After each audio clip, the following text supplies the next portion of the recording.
നമുക്കറിയാം ലൈഫ് ഭവന പദ്ധതിയിൽ നിന്ന് 4 ലക്ഷം രൂപയാണ് കിട്ടുന്നത്. 4 ലക്ഷം രൂപ കൊണ്ട് ഒരാൾക്കും വീട് പണിയാൻ പറ്റില്ല. പലപ്പോഴും തറ കെട്ടി പൂർത്തീകരിച്ച് കാണിച്ചാൽ 40,000 രൂപ കൊടുക്കും. പക്ഷെ 40,000 രൂപയ്ക്ക് ആർക്കും തറ പണിയാൻ പറ്റില്ല. 2 ലക്ഷം രൂപയെങ്കിലും ഇല്ലെങ്കിൽ തറ പണിയാൻ സാധിക്കില്ല. 7,70,000 രൂപയാണ് ഞങ്ങളിപ്പോൾ പണിയുന്ന ഈ 500-നടുത്ത് സ്ക്വയർ ഫീറ്റുള്ള ഈ വീടിൻ്റെ തുക. തീർക്കുന്ന വീട് വളരെ മനോഹരമായിട്ടാണ് ഞങ്ങൾ പൂർത്തീകരിക്കാറുള്ളത്. ഞങ്ങളുടെ തന്നെ അറിയപ്പെടുന്ന ഒരു സുഹൃത്തും അദ്ദേഹത്തിൻ്റെ സഹധർമ്മിണി ഒരു ആർക്കിടെക്റ്റും ചേർന്നാണ് ഇതിൻ്റെ രൂപകൽപ്പന ചെയ്തിട്ടുള്ളത്. ഏതായാലും ഇനിയും ഒരുപാട് ആളുകൾക്ക് വീട് നൽകാൻ വേണ്ടി ഒരുപാട് അപേക്ഷകൾ. ഒരെണ്ണം കിട്ടുമ്പോൾ അത് ഡിസർവിങ് ആണെന്ന് തോന്നുമ്പോൾ അടുത്തത് ഓട്ടിസ്റ്റിക് ആയിട്ടുള്ള കുട്ടികൾ, വിധവകളായിട്ടുള്ള ആളുകൾ, അതുപോലെ തന്നെ ഷെഡിൽ താമസിക്കുന്ന ആളുകൾ, ഇവരെല്ലാവരും വരാറുണ്ട്. അതുകൊണ്ട് തന്നെ തണല് നിർത്തുന്നൊരു ഘട്ടം വരുമ്പോൾ ഇതുപോലെ ആരെങ്കിലും വന്ന് തണലിന് പുനർജീവൻ നൽകാൻ മുന്നോട്ട് വരാറുണ്ട്.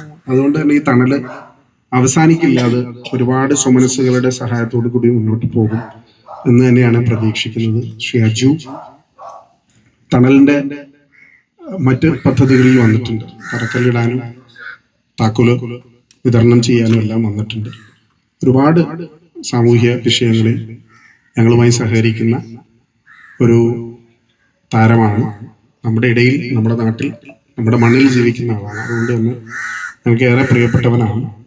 ഇവരുടെ എല്ലാം സാന്നിധ്യം കൊണ്ട് ഇത് സമ്പന്നമാക്കിയതിൽ ഞാൻ ഹൈബിൻ്റെ കുടുംബത്തിന് വേണ്ടി ഞാനിതിൽ ഒരു മീഡിയേറ്ററാണ്.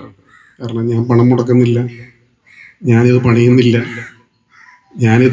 ഇതിൻ്റെ ഒരു സംഘാടകൻ മാത്രമാണ്. അപ്പം ഇതുമായി സഹകരിച്ച മുഴുവൻ ആളുകൾക്ക് നന്ദി പറയുന്നതിനോടൊപ്പം തന്നെ അബ്ബാസ് പുതുപ്പറമ്പിലിനും പ്രിയപ്പെട്ട പ്രമോദേട്ടനും ഹൃദയത്തിന്റെ ഭാഷയിൽ ഹൈബിന്റെ കുടുംബത്തിന് വേണ്ടിയിട്ടുള്ള നന്ദി ഞാൻ ഈ അവസരത്തിൽ രേഖപ്പെടുത്തുന്നതാണ്. ഇതിൽ സംബന്ധിച്ച എല്ലാവർക്കും ഒരുപാട് നന്ദി രേഖപ്പെടുത്തിക്കൊണ്ട് കടമക്കുടി ലോകം അറിയാൻ പോകുന്ന ഒരു ടൂറിസ്റ്റ് ഡെസ്റ്റിനേഷനായി മാറാൻ പോവുകയാണ്. ആനന്ദ് മഹീന്ദ്ര അദ്ദേഹം ട്വീറ്റ് ചെയ്തു കടമക്കുടിയെ കുറിച്ച്. അദ്ദേഹത്തിന്റെ താറ് ജീപ്പ് ഓടിച്ച് കടമക്കുടിയിൽ കൂടെ അദ്ദേഹത്തിന്റെ യാത്ര അദ്ദേഹം തുടർന്നു. ലോകത്തിലെ ഏറ്റവും മനോഹരമായ സ്ഥലങ്ങളിൽ ഒന്ന് എന്നാണ് കടമക്കുടിയുടെ ഏരിയൽ വ്യൂ പങ്കുവെച്ച് അദ്ദേഹം അതിനെ വിശേഷിപ്പിച്ചത്. നമ്മൾക്ക് 9 ദ്വീപുകളാണ് ഇവിടെ ഉള്ളത്. ആ ദ്വീപ് സമൂഹങ്ങളെല്ലാം ഒരു ക്ലസ്റ്ററാക്കി ടൂറിസത്തിന് അനന്തമായ സാധ്യതകളുള്ള, വൈവിധ്യമാർന്ന ഭക്ഷണ രീതികളുള്ള, പ്രകൃതി ഭംഗി ആസ്വദിക്കാൻ കഴിയുന്ന, ഒരുപക്ഷെ വെർജിൻ ഡെസ്റ്റിനേഷൻ എന്ന് പറയാൻ കഴിയുന്ന പോലെ നമുക്ക് കുമരകത്തെക്കാൾ ആലപ്പുഴയേക്കാൾ മനോഹരമായ ബാക്ക് വാട്ടേഴ്സ് ഉള്ള സ്ഥലമാണ്. വെമ്പനാട്ട് കായലുമായി ചേർന്ന് കിടക്കുന്ന സ്ഥലമാണ്. കടലും കായലും ഒത്തുചേരുന്ന പ്രകൃതി രമണീയമായ ചെറായിയും കുഴിപ്പള്ളിയും എല്ലാം ഈ നിയോജകമണ്ഡലത്തിന്റെ ഭാഗമാണ്. അപ്പോൾ വരുന്ന ദിവസങ്ങളിൽ ടൂറിസത്തിന്റെ സാധ്യതകൾ മനസ്സിലാക്കി പദ്ധതികൾ വരുമ്പോൾ അതിലും നിങ്ങളുടെ എല്ലാവരുടെയും പിന്തുണ ഉണ്ടാകും എന്ന് ഞാൻ പ്രതീക്ഷിക്കുകയാണ്. അജു ഉന്നം വെച്ച് MS പറഞ്ഞത് അതിൻ്റെ എല്ലാം ബ്രാൻഡ് അംബാസിഡറായി വരണം എന്നുള്ളതാണ്. അപ്പോൾ അതിലെല്ലാം സഹകരിക്കണം എന്ന് പറഞ്ഞുകൊണ്ട് എല്ലാവിധ ആശംസകളും നന്ദിയും രേഖപ്പെടുത്തിക്കൊണ്ട് നിർത്തുന്നു. നന്ദി, നമസ്കാരം. നമ്മളോട് 2 വാക്ക് സംസാരിക്കുന്നതിന് ശ്രീ അജു വർഗീസ്. ബഹുമാനപ്പെട്ട നമ്മുടെ എല്ലാം പ്രിയപ്പെട്ട MP ഹൈബി സാർ, ഈ ചടങ്ങ് വളരെ സ്പെഷ്യലാക്കി ഈശ്വരന്റെ കരങ്ങളാൽ അതിനൊരു നിമിത്തമായി മാറിയ പ്രിയപ്പെട്ട അബ്ബാസ് ഭായി, പ്രമോദേട്ടൻ, എൻ്റെ സുഹൃത്ത് സജിൻ ഭായി, പിന്നെ ഇവിടുത്തെ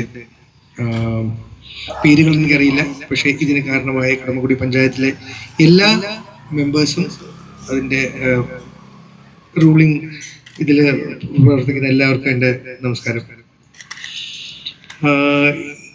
തണലെന്ന് പറഞ്ഞ ഈ ഒരു സംരംഭം സാർ സ്റ്റാർട്ട് ചെയ്തപ്പോൾ തൊട്ട് എനിക്ക് തോന്നുന്നു അതിലൊന്ന് ഭാഗമാകാൻ സാധിച്ചിട്ടുണ്ട്.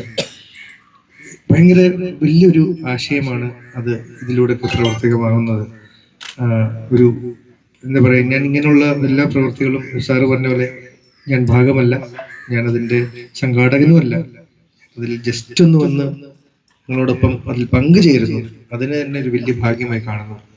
കാര്യം ഇങ്ങനെയുള്ള വ്യക്തികളാണ് ഈ ലോകം ഇന്നും നമുക്ക് ഏറ്റവും ബ്യൂട്ടിഫുള്ളായി നിലനിർത്താൻ കാരണമാകുന്നത് ഇപ്പം അബ്ബാസ് ഭായിയെ പോലെയും പ്രമോദനെ പോലെയും അല്ലെങ്കിൽ ഇങ്ങനത്തെ നമ്മളറിയാം ആയിരക്കണക്കിന് അല്ലെങ്കിൽ ലക്ഷക്കണക്കിന് മനുഷ്യരുള്ളതുകൊണ്ടാണ് ഭൂമി ബാലൻസ്ഡ് ആയി നിലനിൽക്കുന്നത്. അപ്പം ഇതിൻ്റെ ഒരു തുടർച്ച ഇനിയും സംഭവിക്കണം.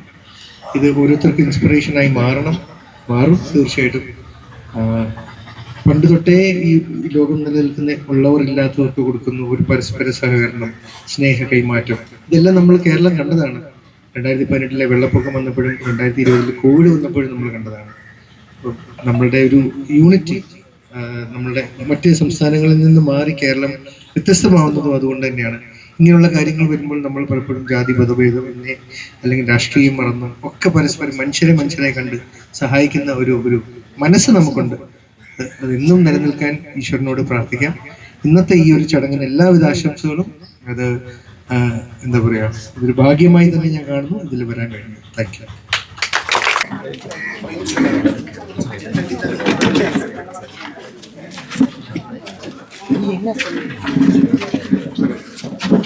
Ready. Some backside. Some outside. Okay. I will through.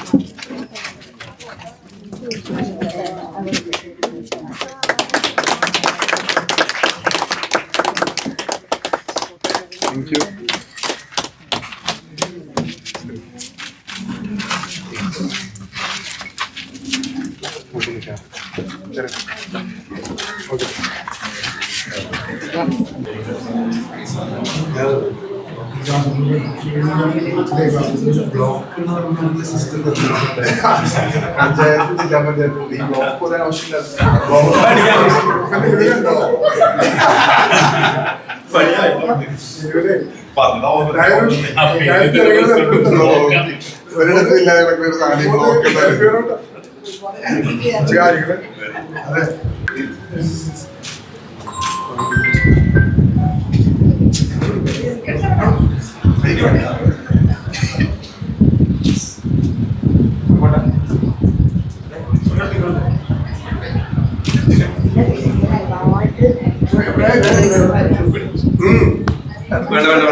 The flash.